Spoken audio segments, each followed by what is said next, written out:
गोपाल अस्पताल के एक वार्ड में माथा पकड़े बैठा था। उसकी गोद में 1 साल की बेटी सो रही थी। 4 साल का बेटा उसकी बाह पकड़े खड़ा था। पास में ही उसकी पत्नी रेखा बेड पर लेटी हुई थी। रेखा को बीमार हुए 1 महीना हो गया था, मगर अभी भी वह गंभीर रूप से बीमार थी। उसकी बीपी लो होने के कारण बेहोश हो गई थी।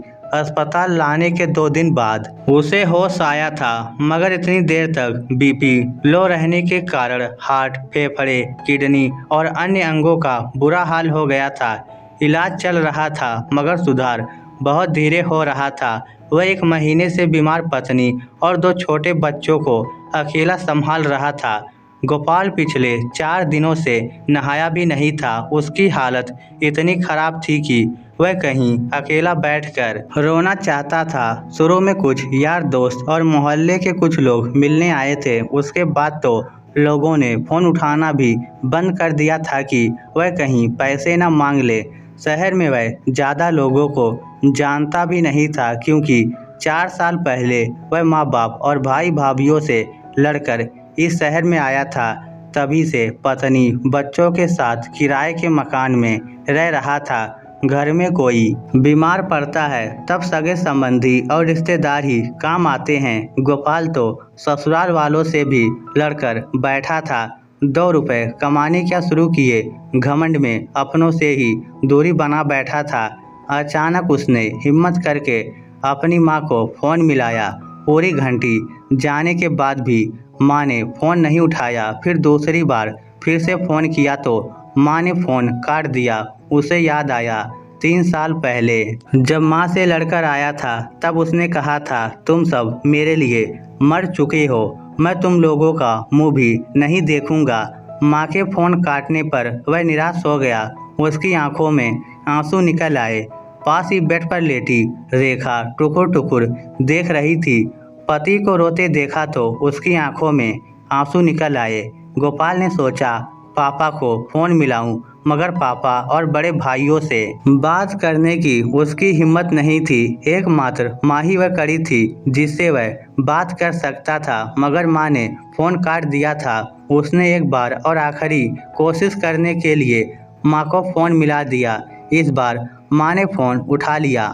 माँ बोली, क्या है, हम लोग तो तुम्हारे लिए मर गए हैं, अब हमारे जीवित श्राद्ध करने के लिए फ़ोन कर रहा है क्या? माँ की आवाज़ सुनते ही उसका सब्र जवाब दे गया। वह रुधे गले और बिगड़ते चेहरे के साथ इतना ही बोल पाया। माँ फिर जोर जोर से रोने लगा। वह माँ थी, औलाद का रोना कैसे सहन कर सकती थी। तुरंत माँ का गुस्सा शांत हो गया और सारे मनमुटाव एक पल में भूल गई। जिस तरह एक हिरनी अपने बच्चे के लिए तड़प उठती है, वैसे ही वह अधीर होकर बोली, क्या हुआ रे, रो क्यों रहा है? जल्दी बता बेटा, मेरा मन घबरा रहा है। माँ के वात्सल्य भरे शब्दों को सुनकर वह जोर जोर से रोने लगा। वार्ड में दूसरे मरीज और उनके परिजन उसकी तरफ देखने लगे। माँ अनहोनी के डर से बार बार पूछ रही थी, क्या हुआ बेटा, जल्दी बोलना।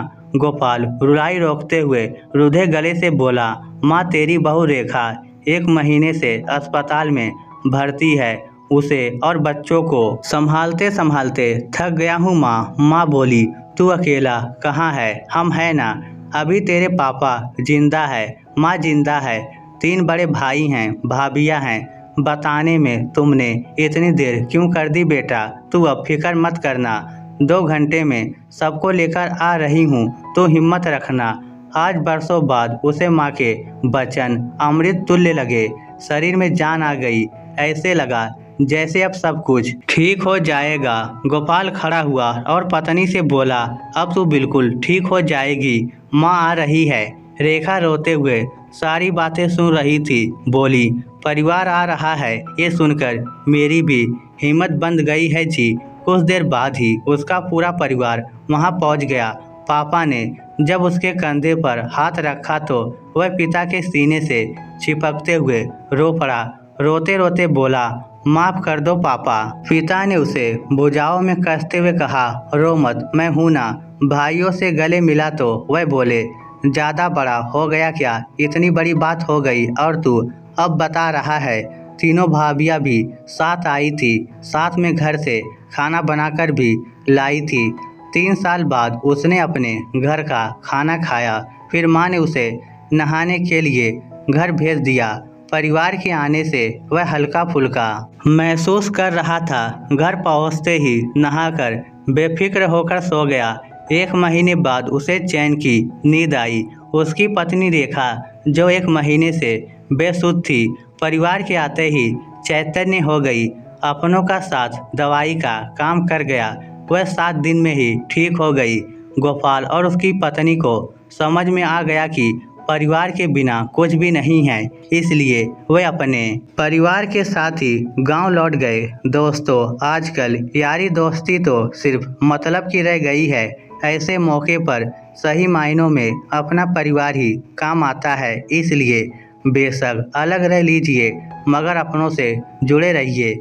इस स्टोरी को लेकर आपकी क्या राय है, नीचे कमेंट करके हमें ज़रूर बताइएगा। धन्यवाद।